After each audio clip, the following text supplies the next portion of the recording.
Bonjour, bonsoir et bienvenue dans Ton Bolter, le podcast qui vous parle de Warhammer 40 000. Quelle fascination pour cet univers ô combien fascinant qui n'a de cesse de nous fasciner. Pour l'épisode d'aujourd'hui, je suis comme toujours accompagné de mon vieux gars, mon beau vieux dude, mon cher Goth. Comment vas-tu par cette belle journée ? Ça va très très bien, et toi Sam ? Écoute, ça va excessivement bien. Est-ce que tu passes un bel été jusqu'à présent ? Jusque là ça va, hein. On a eu probablement un des plus beaux étés qu'on a jamais vu à Dublin depuis des années. Ouais, tout est relatif quoi. On est d'accord. Mais ça va, ça, c'est pas trop mal pour l'instant. Ça se tient franchement. Ouais. Bon, sauf la petite tempête qu'on a eu le week-end dernier, mais bon, ça voilà. Oui, mais ça c'était un jeudi, c'est tout à fait normal. Voilà. Alors, je dois vous avouer un truc, c'est déjà donc bientôt la fin des vacances, mais réjouissez-vous parce que ça veut aussi dire que nous, on répond présent pour rompre la monotonie et pour vous raconter les histoires incroyables de cet univers, ma foi, pas mal élaboré. De toute façon, on est même carrément à la fin de l'été déjà. Hein, Ouais, pour nous, c'est bientôt l'hiver là. Exactement. J'espère en tout cas que vous avez bien rangé vos cartables à fuma et bien aligné vos stylos Reynolds, parce que la rentrée des classes, c'est maintenant. D'ailleurs, le sujet d'aujourd'hui, c'est aussi maintenant, mon gars. Allez ! Des essaims de cloportes qui grouillent et résisteraient même à des attaques chimiques. Les cafards sont une espèce vraiment à part. Leur code génétique s'adapte à une vitesse folle et leur reproduction, rapide également et en grand nombre, fait qu'ils sont capables de transmettre leurs mutations efficacement aux générations à venir. En plus de ça, leur comportement ainsi que leur anatomie s'adaptent en fonction de l'environnement dans lequel ils évoluent. En gros, plus on cherche à les éliminer, plus ils reviennent en nombre et plus ils sont résistants. Et ils ont faim, toujours faim. Oh, je me demande vraiment de quoi tu vas nous parler.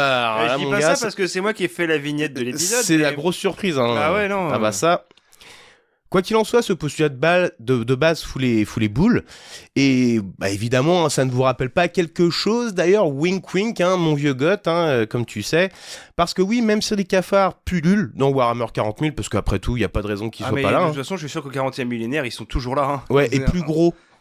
Oui. Et plus voraces encore. Et plus méchants, évidemment. Exact. Évidemment. Et ils sont mécanisés. comme les cybermastifs voilà. dans Necromunda, pareil. Exactement. Ouais. Parce qu'en plus des cafards, il y a également une autre race qui pullule, non pas les humains et non pas les orques non plus, même si évidemment qu'ils pullulent. Je parle ici bien sûr de l'une des menaces Xenos les plus virulentes à l'heure actuelle et que rien ne semble pouvoir arrêter, les bien nommés tyrannides. Ces créatures insectoïdes peuvent avoir des formes variées mais ont toutes le même code génétique source. Elles opèrent et agissent de la même façon qu'une ruche et ont ce qu'on peut appeler une conscience collective, communément appelée esprit de la ruche. Ce qui permet de comprendre leur mouvement collectif en essaim et que même si une flotte ruche est détruite, une autre suivra tôt ou tard. Leur but est simple, collecter autant de matière organique que possible afin d'accroître toujours plus leur population et consolider et agrandir leur bio-vaisseaux, de gigantesques foyers qui leur permettent de se déplacer par milliards dans la galaxie afin d'absorber toujours plus de monde. Introduite dès 1987 dans Rogue Trader, la menace tyrannide est relativement récente dans la chronologie. Mais en quelques décennies seulement, les essaims de nombreuses flottes ruches sont entrés en contact avec l'humanité, mais aussi des races Xenos comme les Eldar, les Orques ou encore les Tau qui ont tous pris très cher. Oui. Et puis ils font pas de distinction. Ouais, non. Les Votann aussi. Oui. Les Votann détestent les tyrannides et ils appellent ça de Bane. The Bane. D'ailleurs, ils ont sorti une figurine il y a pas longtemps là. Ah oui, exact. Une nouvelle vague de Votann et dont un notamment qui a une armure faite en chitine de tyrannide. Oui, exact. Qui est quand même plutôt cool. Ouais, j'avoue, ils ont fait une présentation il y a pas longtemps là. Ouais, elle est carrément belle, ouais. C'est clair. Et pour compléter ce que tu disais, effectivement, ça fait longtemps en fait qu'ils sont depuis les premières éditions de Warhammer 40 000 et c'est trop marrant de revoir les vieilles figurines parce que les modèles ils sont tout petits. Ouais. C'est-à-dire, tu vois l'énorme Carnifex, je veux dire, c'est un santon le truc. C'est clair. C'est vrai. Quoi qu'il en soit, pour l'Imperium, c'est sur la planète Tyrann Primus que le premier contact fut établi en l'an 745 du 41e millénaire. Tyrann était une planète recouverte principalement d'océans, sur lequel se trouvait un poste de recherche avancé de l'Adeptus Mechanicus. Quand le Magos Varnak, en charge de l'expédition, commença à s'étonner de ne plus recevoir de nouvelles des planètes avoisinantes, il missionna des explorators pour aller rendre compte de ce qu'il s'y passait.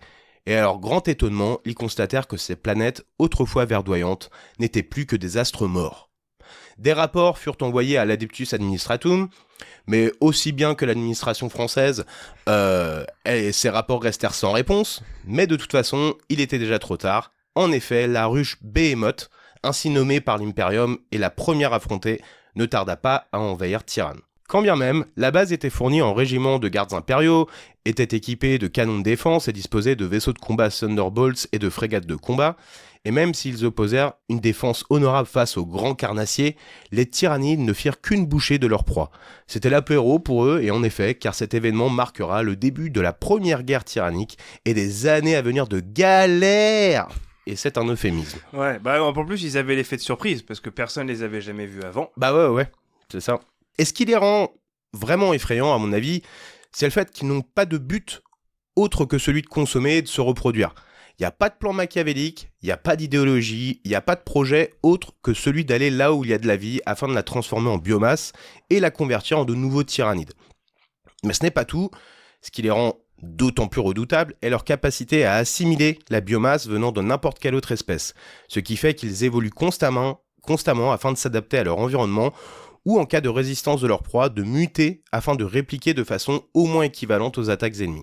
Exactement, bah comme on en parlait dans notre premier épisode, ouais, ils sont capables de développer des capacités pour respirer sous l'eau, de pouvoir creuser très très loin sous la terre, résister à des toxines qui ont été inventées juste pour les buter à la base. Non mais vraiment, c'est vraiment pénible. Un vrai bonheur. Ah non mais formidable. Tout un ensemble de facteurs donc qui, mis en commun, ne signifie qu'une chose, même la fuite ne vous sauvera pas. Leur multitude qui se dénombre en milliards, leur voracité qui ne trouve jamais satiété, et leur létalité qui s'adapte en fonction de leur proie, ce sont de véritables machines à tuer. Mais faut pas croire qu'il s'agit là que d'un essaim grouillant de bestioles qui bouffent tant qu'elles ont quelque chose à se mettre sous la dent, enfin si mais pas que, en effet, elles sont méthodiques. Tout d'abord, ils opèrent une phase de reconnaissance. Bien qu'étant voraces, ils n'opèrent pas à l'aveugle et choisissent les mondes qui leur semblent les plus appétissants. Miam miam. Miam miam, exactement. Enfin, en fait, non, faut imaginer, ils envoient des sondes, tu sais, qui arrivent dans des systèmes qui font... Oh, il y a Becté là. Ah, ça sent bon, ça sent bon, ça. On va aller là-bas. Ouais. Ah, ouais. Grave. Avant qu'une invasion ait lieu, donc... Tu le vois, le truc là Ouais. Et qu'une flotte ruche ne soit repérée, les tyrannides s'infiltrent, étudient et contaminent le monde convoité afin que le jour où l'invasion commence, les défenses de ces planètes soient, si ce n'est rendues inopérantes, au moins grandement affaiblies. Avec la plus grande discrétion rendue possible grâce à leur carapace munie d'un camouflage adaptatif, les lictors vont dans un premier temps collecter toute information utile afin de rendre la prise d'une planète plus facile. Et quoi de mieux que d'aller chercher l'information à la source, à l'aide de leurs vrilles, sorte de tentacules en gros, ils vont littéralement sucer les cerveaux de leurs pauvres victimes afin d'obtenir des informations stratégiques. Ils mettront également à contribution leur talent d'infiltration afin de faire une analyse complète de la flore et de la faune locale. Dans certains cas, une infestation de Genestealers a également lieu. Tout aussi vicieux, ceux-ci n'en sont pas moins discrets, mais contrairement aux lictors, eux vont infiltrer les strates de la société afin de saboter ses défenses. Alors, en tant que possesseur d'une armée Genestealer, je suis absolument biaisé, mais je les trouve trop cool. Entre leur esthétique punk à chien, Mad Max, on sait pas trop, leur amour inconditionnel des leurs, et le fait que plus ils sont ignobles, selon nos standards... Si ignobles. Oh ouais, putain, Ils sont ignobles. Ils sont ignobles. Ils sont ignobles. Je reprends donc. Et le fait que plus ils sont ignobles, de notre point de vue, plus ils atteignent la perfection dans leurs standards à eux. Ils détonnent vachement, en gros, quoi. Mais sachant que les Genestealers, eux, ils sont là depuis encore avant les Lictors. C'est-à-dire que ouais. Les Genestealers, ils peuvent être là des dizaines d'années avant. Mais le truc, c'est que une invasion tyrannide n'est pas forcément conditionnée au fait qu'il y ait des Genestealers. Il n'y a pas forcément tout le temps des Genestealers. Non. Mais bon, quoi qu'il en soit, oui, ils sont là depuis des décennies déjà. Et ils attendent. Ouais. C'est ça, exactement. Quoi qu'il en soit, leur technique consiste en l'envoi d'un agent qui donnera à un hôte un baiser. Romantique, hein. Eh ben, pas du tout, parce qu'on a plutôt affaire ici à une insémination en mode facehugger dans Alien. Oui, voilà, c'est plus... On va dire un gros French kiss. Un baiser forcé, quoi. Ouais, exactement. Voilà. On appelle ça un Strauss-Kahn. Oh mon Dieu! Cet hôte ira par la suite contaminer autant de personnes que possible et tentera en toute discrétion mais par tous les moyens possibles d'atteindre les plus hautes strates de la société. Cette phase cruciale est également la plus longue. En effet, comme tu disais juste avant, il peut se passer plusieurs décennies entre le début de l'infestation d'une planète et son invasion. Un plan qui prend plusieurs générations. Exactement. Une fois la phase de reconnaissance et d'infestation passée, les Genestealers et les Lictors signalent à la flotte ruche que la planète est prête pour la cueillette. Pour autant, l'assaut ne se passe pas immédiatement après ça, car il faut maintenant isoler la cible. Pour ça, l'être primogéniteur de la ruche, la reine Norn, va émettre de puissantes ondes psychiques appelées l'ombre dans le warp, afin de couper les communications de la planète et faire qu'ensuite les biovaisseaux viennent se positionner en orbite de la planète et dispersent alors des essaims de Gaunt et de gargouilles dans un premier temps. Et pas que. Parce que l'ombre dans le warp, ça, c'est horrible. Ça, je suis pas rentré dans le détail, j'avoue, mais... en fait, c'est tout simple, d'une certaine manière. C'est-à-dire que les communications warp sont bloquées, donc déjà plus de communication possible. Et en plus de ça, ça a un effet direct sur tous les Psykers présents sur la planète. C'est-à-dire que vraiment, ça les rend fous. Ouais, effectivement. C'est comme s'ils se mettaient en train d'un... à fond, mais genre à te faire exploser avec des acouphènes de fou, quoi. Et en plus de ça, ça affecte aussi toute la population locale. Même ceux qui ne sont pas forcément des Psykers, ils vont se sentir bizarres, ils vont se sentir déprimés, en gros, c'est pas fun, hein. Ouais, carrément. Mais c'est à l'échelle, donc... Planétaire, donc c'est beau, quoi. Quoi qu'il en soit, donc des essaims de Gaunt et gargouilles sont envoyés, donc qui sont en gros les fantassins des tyrannides, ainsi que des spores mycétiques qui commenceront donc à changer la composition chimique de la planète envahie. Bon là, autant le dire tout de suite, c'est un déluge de créatures toutes plus féroces et meurtrières les unes que les autres, entre les vagues d'assaut qui peuvent s'étendre sur des distances énormes, les Genestealers qui font littéralement de l'anti-jeu et des tours capillaires qui commencent à se former afin d'absorber toute forme de vie, il est facile pour les habitants d'une planète assiégée d'être complètement dépassés, tant la menace est partout, quoi.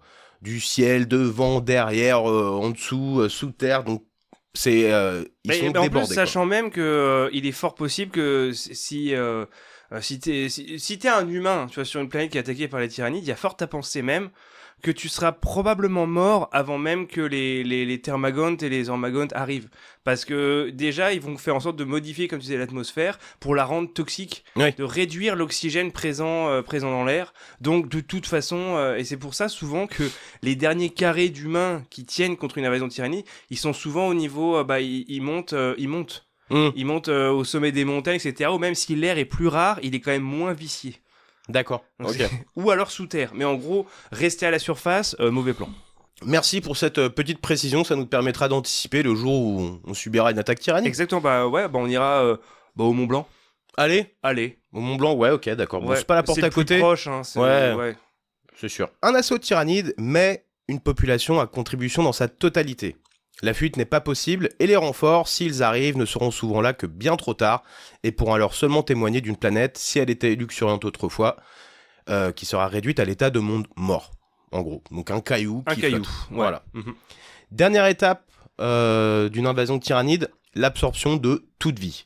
Les tours capillaires qui auront pu se développer complètement seront tellement gigantesques qu'elles pourront alors être connectées au biovaisseau de la flotte ruche, rester en orbite afin que celle-ci consomme la planète. Donc en gros, c'est des pailles géantes en gros. Oui, c'est ça, ouais, parce que du coup, ils ont rassemblé toute la biomasse dans une espèce de soupe. Ouais, de la soupe, ouais. De la soupe. Et... Je sais pas le faire mieux. Hein. Ah non, mais moi j'imagine pas ça autrement. Hein. Mais de l'espace. De l'espace, ouais. Donc avec de l'écho. Ouais, voilà. Voilà. Ah bah non, il y a pas de bruit dans l'espace. Ah bah oui, mais donc du coup, il y a pas de bruit de succion non plus. Bah à la surface. À la surface. Ça fait un gros... Ouais, c'est ça. Et tu penses que quand il reste plus grand chose et qu'ils sont obligés, tu sais, comme quand tu bois ton verre de coca et qu'il y a plus... Ah bah ça fait du bruit, hein. Ouais, ça fait ouais, exactement. Ouais, un bruit très désagréable. Excessivement désagréable. Faut pas le faire d'ailleurs, ça. Moi j'adore le faire. Ah ouais. Pour ennuyer les gens. Mais bon, ça c'est mon petit plaisir personnel. Quoi qu'il en soit, donc toute matière organique, comme tu viens de le dire à nouveau, formera alors une bouillie afin d'être ingérée. Et tout, je dis bien tout y passe. Les plantes, les animaux, les humains, les océans, l'atmosphère, tout est consommé. Quant aux cadavres de tyrannides, ceux-ci seront également reconditionnés et consommés. Et les Genestealers, alors, eh bien, même s'ils ont leur propre armée, ils sont malheureusement voués à perdre quoi qu'il en soit, car quand l'illusion de leur prétendue magnifique famille se dissipe, ils retrouvent alors, pas tous, mais pour un certain nombre d'entre eux, ils retrouvent alors une certaine forme de conscience qui prédate leur infestation de Genestealers et réalisent alors avec horreur ce qu'il se passe, mais trop tard pour eux, ils se feront becter sans discrimination. Mais tu sais quand est-ce qu'il arrive, ce moment précis ? Bah c'est pas au moment où justement les premiers vaisseaux arrivent sur la planète, c'est ça ? Ah non, c'est à la toute fin. Ah, c'est à la toute fin, en fait, d'accord. les Genestealers, ça fait partie des derniers en fait qui sont du coup jetés dans la soupe. Et en réalité, l'esprit de la ruche coupe le lien, rend leur conscience aux Genestealers juste avant qu'ils jettent dans la soupe.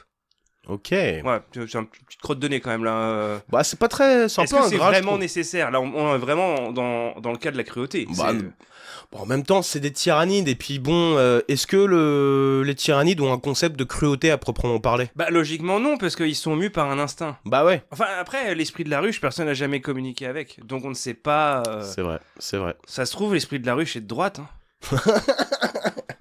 Et ça, on le sait pas encore. Hein. C'est tellement facile quoi. Ouais, je sais. Parlons maintenant un peu de leur composition.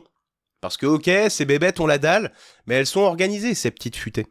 En effet, elles sont capables de modifier leur composition moléculaire pour s'adapter à l'ennemi. Alors évidemment, hein, comme dit plus tôt, on a les Gaunt, qui sont un peu les unités de base, mais qui sont quand même armés de lames et de crocs acérés. Ils vont littéralement submerger l'ennemi par leur nombre et leur sauvagerie. Tu nous avais parlé des Carnifex dans le premier épisode, mon cher God, qui est d'ailleurs vraiment, je trouve, le meilleur épisode. Ah, toi aussi ? Ouais, mais spécifiquement, quand tu parles des tyrannides, j'en ai encore des frissons. C'est vraiment... j'avais bien bossé sur ça. Allez le revoir. Non, mais c'est vrai, ouais. Ceux-ci sont littéralement des tanks sur pattes et qui bavent, en plus. De la même façon que les Gaunt, ils sont équipés de griffes acérées, mais ont également des armes de tir telles que des canons crash-mort, des canons étrangleurs et autres canons à venin lourd. Je trouve leur nom, moi, pas mal inspiré. Ouais, ça va, c'est pas mal déjà. En fait, rien qu'au nom, tu te dis, ça fait mal. Ouais, ça fait mal, ouais, légèrement.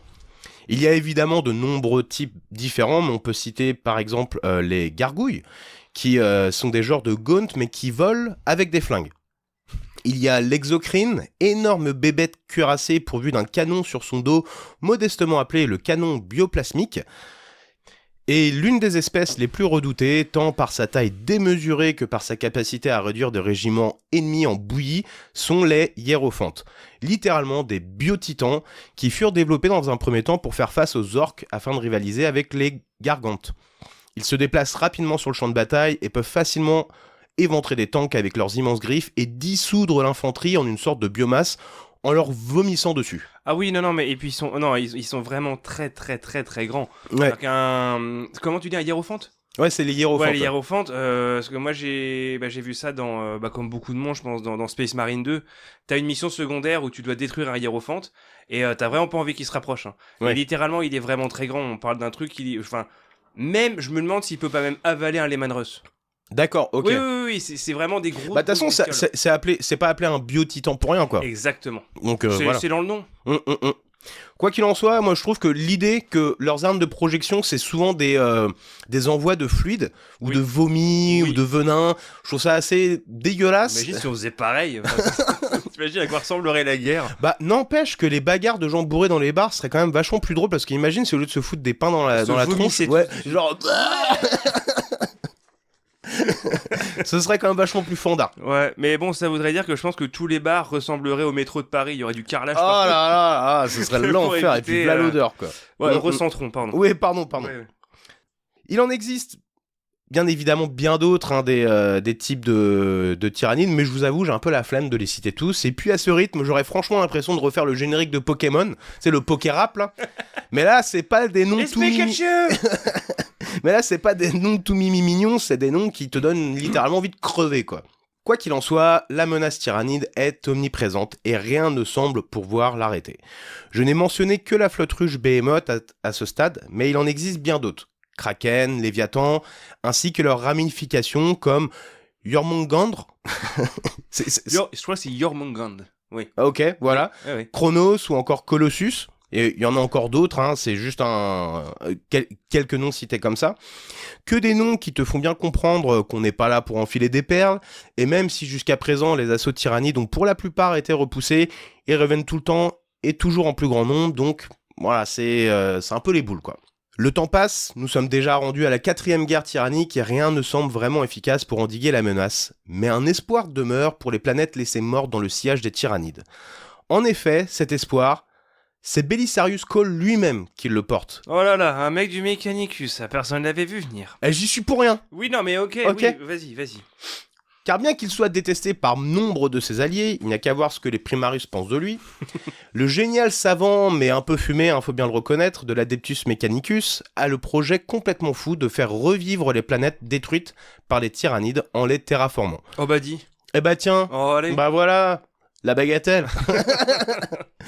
C'est un procédé évidemment très long, mais qui devrait permettre à terme de recoloniser les territoires perdus de l'Imperium. Et la planète qui va servir de cobaye à ce projet ambitieux n'est autre que Sota, une planète qui abritait le chapitre des faux de l'empereur, réduit quasiment à néant par l'assaut de la flotte ruche Kraken qui dévasta la planète au passage.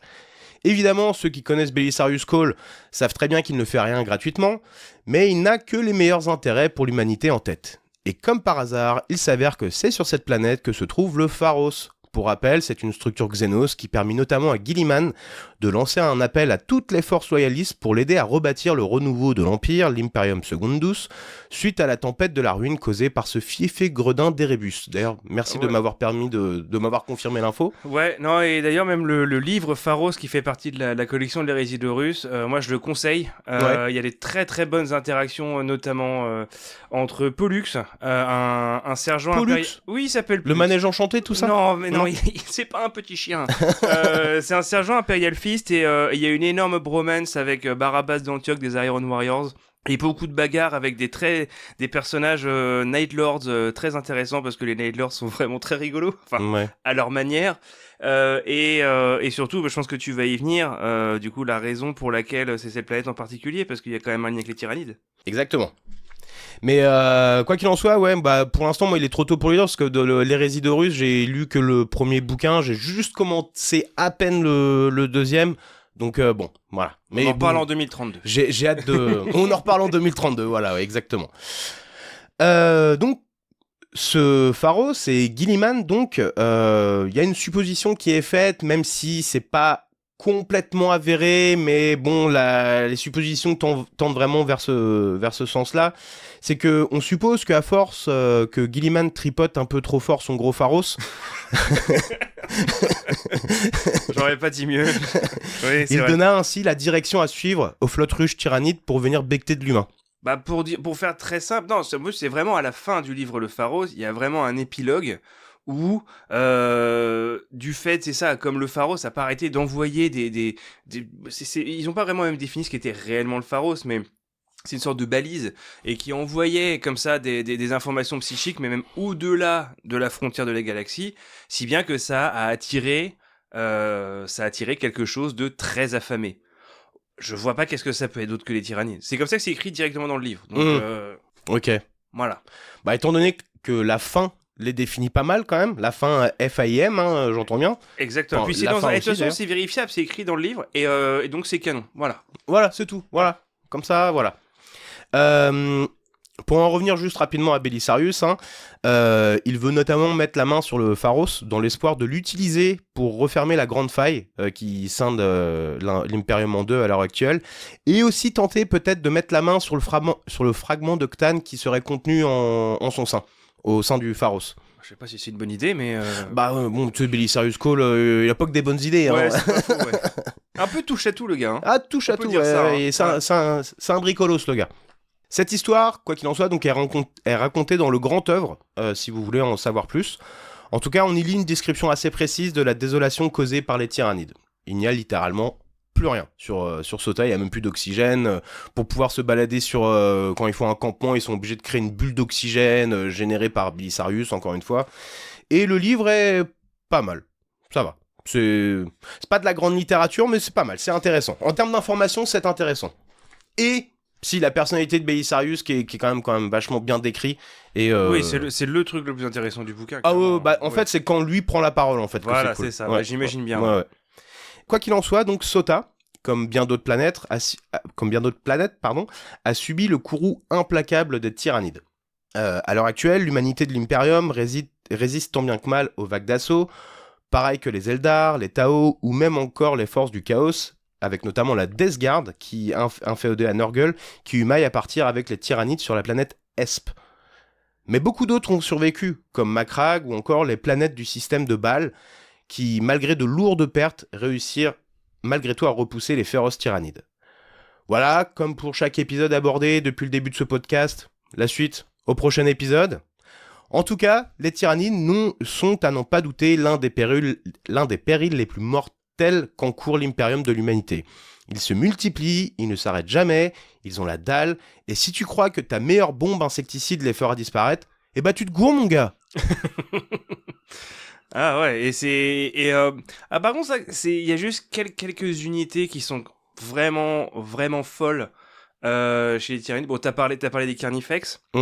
Mais il y a aussi ça fait partie des dernières qu'ils ont sorties, c'est les Norn Emissary. Oui. Et oh la vache, elle est juste. Moi, je commencerais presque une armée de tyrannides juste pour en avoir un. Ouais. Mais vraiment quoi. Et du coup, t'as parlé des gargouilles. Il y a les voraces aussi. Ouais. C'est des tout petits machins qui sont juste à la fin pour tout becter. Oui, c'est ça. Traînent. Ouais. Et quiconque a joué à Space Marine 2 saura très bien à quel point les voraces et les gargouilles. Ah, mais quel enfer! Ah, il y a un passage spécifique avec les deux? Ah ouais, non, mais à chaque fois, c'est vraiment horrible. Et surtout, les pires de tous, et là, à nouveau, à tous ceux qui ont joué à Space Marine 2, les zoanthropes. Ah oui, j'ai vu passer. C'est des machins qui volent. Ok. Et qui sont des psychers, en fait. Des psychers tyrannides. Oui. Et dans le jeu, alors peut-être que depuis il y a eu des mises à jour, hein, mais moi j'y ai joué très peu de temps après la sortie. Oh la vache, moi je joue en difficile et t'es en train de te bagarrer, t'es avec genre 25 tyrannides et t'as ce machin qui arrive et qui tire dessus à 50 mètres. Non mais, de derrière. Non mais dis donc. Bah comme je disais, hein, c'est de l'anti-jeu. Hein. Ah complet. Ah non mais de toute façon c'est, dans tous les cas, c'est inégal quoi. Et puis après bah t'as le Swarm Lord. Oui. Celui-là, Ah non, le Hive Tyrant, c'est ça, le tyran de la ruche. C'est pas, il a des genres d'épées à moitié, il a 4 bras. Ouais, il a 4 bras avec des épées et il est très très très vénère. Donc ouais, bah, c'était un très très bel exposé, disons. Merci. Et d'ailleurs, je suis allé faire un tour parce que j'aime bien faire ça du coup quand j'en apprends plus sur des factions sans vraiment les connaître de base, tu vois. Bah, je suis allé faire un tour sur le site de Games Workshop pour aller voir les figurines qu'ils ont et ils en ont quand même de très très belles. Autant il y en a qui sont assez disgracieux, je trouve, mais il y en a vraiment qui sont vraiment très belles, quoi. Ah non, il y a rien à dire. De très beaux moules. Bah après, ça vient de sacrés beaux moules. mais après, c'est parce que aussi, c'était aussi on va dire la race star de la dernière édition. Donc, bah ils ont oui, bien sûr. Un traitement de faveur un petit peu. Quoi. Bah d'ailleurs, même la dernière boîte d'initiation, genre, c'est Tyrannide et Space Marines. Bon, Space Marines comme d'hab. Voilà. Ouais. Et j'étais juste un petit peu déçu. T'as pas parlé des canons qui lancent des scarabées? Ouais, je sais bien, mais bon. Tu sais, ceux qui te rentrent sous la peau et qui te mangent de l'intérieur. Oui, mais ça, tu en avais déjà parlé au dernier épisode de ça. Enfin, dans le premier épisode. Oui, j'en avais parlé brièvement, c'est vrai, quoi. Et puis, moi, j'ai juste envie de parler d'un truc, parce que c'est vrai que les tyrannides n'ont pas vraiment de personnage. C'est un vieux modèle, je crois qu'il existe toujours, je sais pas si tu peux encore le jouer ou pas, parce que j'ai pas été voir les fiches de stats, mais c'est la Terreur Rouge. J'avais lu ça à l'époque dans White Dwarf, j'ai lu ça, c'était début 2000, hein, donc ça fait... Et c'était une sorte de nouvelle où c'était des soldats de la garde impériale de Gatachan, donc des mecs plutôt balèzes, tu vois, et qui doivent descendre parce qu'ils ont... Apparemment, il y a des rapports de gens qui se retrouvent démembrés. Bon, après, c'est sur Gatachan. Enfin, je suppose que c'est sur Gatachan, je m'en souviens plus. Donc un jeudi. C'est normal. Il y a pas. Et c'est raconté un peu de la même manière que si t'étais dans Alien. C'est-à-dire que la Terreur Rouge, il faut imaginer une espèce de grand serpent avec à chaque vertèbre, si je puis dire, il a des griffes. D'accord. Ouais, et une énorme bouche. Oh. Voilà. Très très bien. Pour le montage, je te laisserai aller rechercher l'image, tu verras, c'est canon. D'accord. Donc la Terreur Rouge, qui n'est pas communiste, donc j'imagine, vu qu'elle est de droite. Elle n'est pas communiste, non. Non. Ok. Elle a beaucoup de défauts, mais pas celui-là. Ouais. Bon, évidemment, par contre, j'ai pas fait le lien avec les influences, ce qui aurait pu influencer le design des tyrannides, mais évidemment, il y a une influence directe avec le Alien de H.R. Giger. Parce que bon, voilà, c'est un peu logique. Oui. Starship Troopers de Paul Verhoeven, c'est aussi inspiré de... c'est Paul Verhoeven ? Ouais, c'est Verhoeven. Ouais. Leurs bestiaux sont également aussi inspirés, je pense, des tyrannides. Oui. Bah, voilà. Des gros insectes, hein. Ouais. C'est ça l'idée. Absolument. Bah, qui d'ailleurs, comment bon, ça, je sors un peu du sujet, mais toujours relié. Comment le modèle des armures des Space Marines dans Starship Troopers. Ouais. Et ben en fait c'est directement inspiré des Cadiens. Ouais, exactement. Oui, bah de toute façon, ça on pourra faire un épisode spécial hein, sur tout ce que oui. a inspiré et ou pompé. Oui, aussi également parce qu'il faut pas l'oublier. Hein. Oui, il y a quand même pas mal. Hein, y a pas mal de porosité dans tous ces univers là quoi. Ouais, exactement. Ouais. Et donc bon, malgré tout, voilà, je me vois pas faire une armée de tyrannie tout de suite. Voilà. Mais c'est le manque de lore en fait. Moi, c'est ça qui me stoppe à chaque fois parce que. Je suis assez d'accord. Voilà, une fois que t'as compris le principe de base de comment il fonctionne, bon bah c'est bon. Ouais, et puis bon, moi j'avoue, je fonctionne pas mal au charisme de certains personnages ou certaines unités, par exemple. Ouais. Et même si oui, ils sont redoutables et tout ça et qui font peur, mais ils ont pas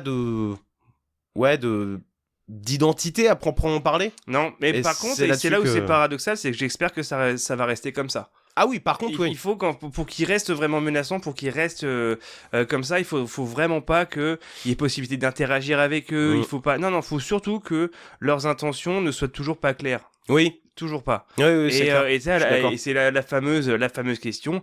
Mais pourquoi ont-ils besoin d'autant se nourrir ? Est-ce qu'il y a une raison profonde ? Parce qu'on peut imaginer que l'esprit de la ruche est une entité très intelligente.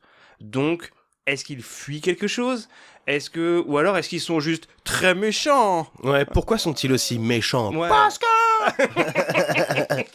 voilà, mais non, ou alors juste tout simplement, ils ont détruit tous les systèmes qu'ils ont conquis. Alors ça, c'est l'autre théorie, c'est que littéralement, ils ont littéralement bouffé toutes les galaxies aux alentours, et c'est juste une galaxie de plus sur leur route. Bah voilà. C'est aussi terrifiant, hein, que l'idée qu'ils soient en train de fuir quelque chose de pire.